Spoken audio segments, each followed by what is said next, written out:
3 ঘন্টা গাড়ি আটকে রাখছে লোকাল গাড়ি, এই জায়গাটা লোকাল গাড়ি ধরে 12 মিনিট পর পর। ওরা ওইখানে 3 ঘন্টা গাড়ি আটকে রাখছে, 2 দিকের গাড়ি শিমুলতলা। এই জন্য মালিক পক্ষ এবং স্টাফরা সব আটকে দিতেছে। আর ওই জায়গায় স্টাফরাও মারছে। যাত্রীদের ভোগান্তি হচ্ছে। হ্যাঁ, যাত্রীদের তো অবশ্যই ভোগান্তি হচ্ছে। আচ্ছা, শিমুলতলা কোন জায়গায় এটা? এটা হলে বাণীপাড়া রাস্তায়। সাধারণ জনগণের ভোগান্তি করতে আছে বাসালারা করতে আছে, কারণ আমরা ছোট গাড়ি, আমরা গাড়িতে যাত্রী উঠাইতে গেলেই গাড়ি তারা পিটায়। একটা গাড়িতে 3জন 4জন হেল্পার ড্রাইভার সহ থাকে, আমাকে গাড়িতে একজন করে ড্রাইভার থাকে। এই ড্রাইভারের যাই তারা ডাস্টার দিয়ে পিটাইয়ে ভোগান্তি পাচ্ছে। আমরা মারধর খাই, আমরা বলি, আমাদের কোনো সুরাহাও দেয় না। বাস মালিক সমিতির কাছে অনেকবার বলা হয়েছে, কিন্তু আমাকে কোনো সুরাহাও দেয় না, আমাকে মারধর করিয়েই করে, ভোগান্তিতে পারে। আমরা চাইতেছি আমার ড্রাইভার যারা আমরা শ্রমিক আছি সাধারণ, তারা নিরিবিলি গাড়ি চালাই, আমাকে নিরিবিলি গাড়ি চালাইতে দিতে হবে। এই ভোগান্তি করা যাবে না যে লাইট খেল রাখে আর 20-30 জন একদিকে আমাকে অত্যাচার করে, এই অত্যাচার করতে পারবে না।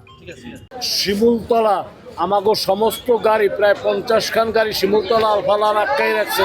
আমরা প্রশাসনকে বলছি, তাদেরকে বলছি, তারা কোনো পদক্ষেপ নেয় নাই।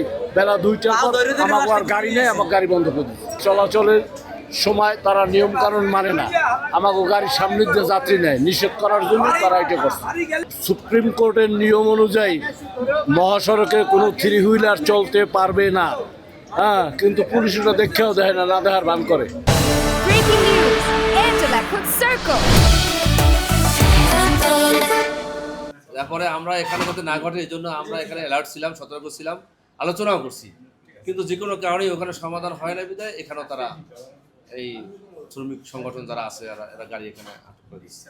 আমরা কিন্তু 3 ঘন্টা অপেক্ষা করার পর যখন আমাদের গাড়ি ছাড়ে নাই, তখন শ্রমিকরা এখানে গাড়ি বন্ধ করছে। এই অবৈধ গাড়ির জন্য আমরা কিন্তু খুব সমস্যা আছি। 3 হুইলার হাইওয়েতে কিন্তু চলার কথা না, তারপরেও কিন্তু 3 হুইলার কিন্তু হাইওয়েতে চলে। ইনকাম ট্যাক্সি একটা গাড়িতে 25,000 টাকা দেয়। আমরা বিআরটিএতে যদি একটা গাড়ির কাগজ ঠিক না থাকে আমরা গাড়ি চালাবো না, কিন্তু সমস্ত অবৈধ গাড়ি যারা চালায় 3 হুইলার হাইওয়েতে ওঠার নিয়ম নাই, সেই 3 হুইলার কিন্তু তারা চালায়। এখানে এই যে টিআই সাহেব আছে, জিজ্ঞেস করি তার কাছে যে কত গাড়ি তারা চালায়। এই কারণে আমরা 3 ঘন্টা অপেক্ষা করার পর শ্রমিককে শান্ত রাখছি। এরপর শ্রমিকরা বলছে আমরা গাড়ি চালাবো না। তা আমরা গাড়ির মালিক, শ্রমিকরা যদি মার খায়, শ্রমিক যদি গাড়ি আটকে, তাহলে আমরা তো কিছু করতে পারবো না। আমরা কিন্তু সবার সাথে যোগাযোগ করছি, যে 3 ঘন্টা অপেক্ষা করছি। মাননীয় ওসি সাহেব টেলিফোন করছে, আমি বলছি আপনি সমাধান করার চেষ্টা করেন। সে কিন্তু সমাধান করার কোনো চেষ্টা করছে কিনা আমি জানি না, পারে নাই। আমাদের গাড়িতে নাম্বার প্লেট আপনি দেখছেন, এক হলো জেলা নাম্বার এবং মেট্রো নাম্বার। এই নাম্বারগুলো কি অবৈধ? ওই বাসের যে সামনে নাম্বার প্লেট দেখছেন, ওখানে লেখা কি? আপনার নাম্বার প্লেটগুলো দেখেন।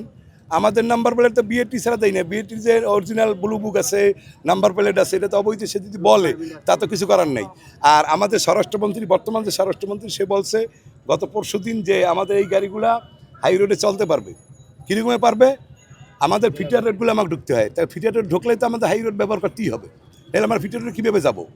যেমন বাণীরপাড়া ফিটার রোড, ঠিক আছে, আবার বাবুগঞ্জ ফিটার রোড, এই রোডে যাইতে হলে তো আমাদের এই হাই রোডটা আমাকে ব্যবহারই করতে হবে, ঠিক না? তো যদি তারা যদি বলে অবৈধ, সেটা তাদের কথা। আর অবৈধ হইলো এটা সরকার এবং প্রশাসন সেটা দেখবে, তারা তাদের দেখবে। আরো অভিযোগ আপনাদের রেজিস্ট্রেশন কিন্তু গাড়ির চেয়েও আপনি অতিরিক্ত অবৈধ গাড়ি, সেটা যদি আমাদের রেজিস্ট্রেশন থাকে এটা প্রশাসন দেখবে।